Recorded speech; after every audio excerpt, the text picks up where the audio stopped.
The Federal Black Employee Caucus is a group of Black employees that formed 2 years ago to address some of the outstanding systemic anti-Black racism that employees have been facing for a number of years.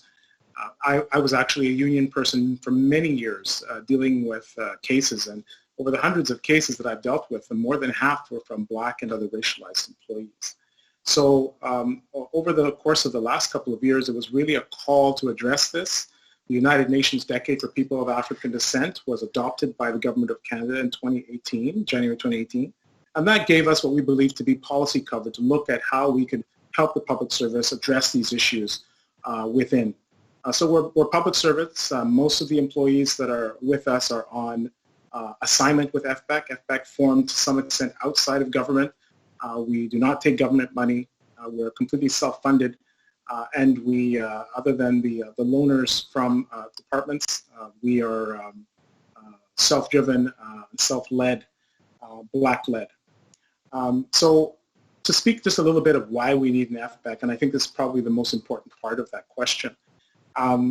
We continue to hear the cries from Black employees from across the public service of maltreatment. History has shown us that if you are not Black-led, if this work is not Black-led, then we continue as Black employees to be left at the back of the bus, the visible minority bus. And we feel that our engagement is critically necessary to keep it real. We can't go back to what we had before, and I think that that's the gift.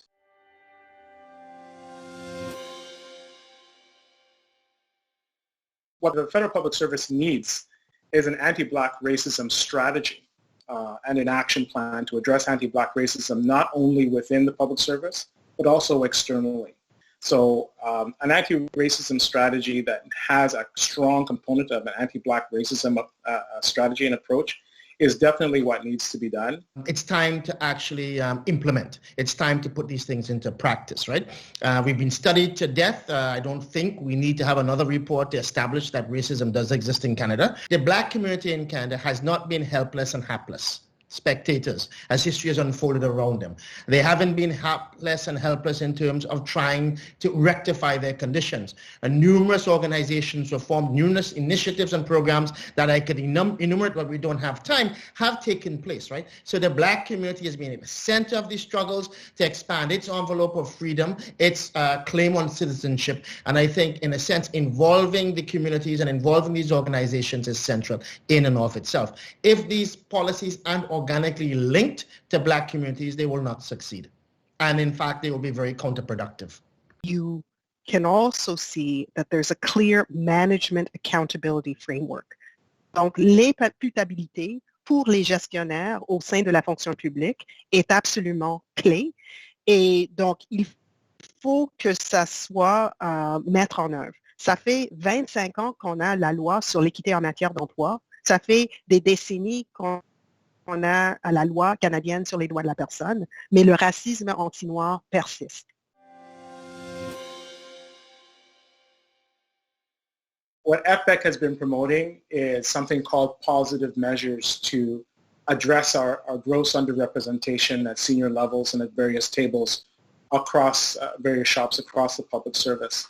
The majority of Black public servants are clustered at the lower levels of the organizations for no fault of their own. They just haven't had the opportunity. So what we're suggesting that the public service do, and all departments can actually do this, is use existing tools to help promote and advance Black and other racialized employees. So you need to have something that's targeted and to have some difficult conversation as to why within the visible minority group, Blacks who are just as educated, if not more educated than some of their other colleagues, don't get chances to move.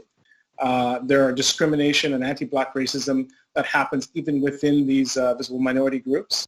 So it means that you have to do something very different than what you're used to.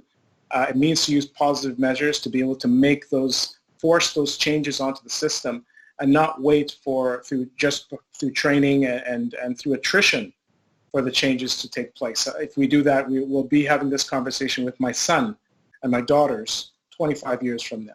I wanted to also encourage all my colleagues within the government that have hiring authorities and delegations that each of you can make a difference on this. It's not only from a policy, like we have all the policy coverage. It's part of our responsibility. If we look at our core values and our competencies, we have to have a diverse and inclusion workplace. And we're responsible for that. So it's all good to have well-meaning and supportive individuals who are willing to drive these agendas. But when we rely on them, it becomes extremely precarious and tenuous, right? And so that's why I welcome people who come forward, but I also focus a lot on we need policies, we need structures to change so that when these people depart, the momentum continues, the structures exist so that these powerful initiatives can go forward. Again, it's about accountability and it's about power. And where power resides, if you as a manager hold power, then you need to be accountable. So what Professor Saini is saying about policies embedded in structural change, where there is an actual management accountability framework that is embedded in the structure, that makes a manager's performance dependent on whether or not they have actually implemented anti-Black racism strategies and policies and practices. That's what needs to happen.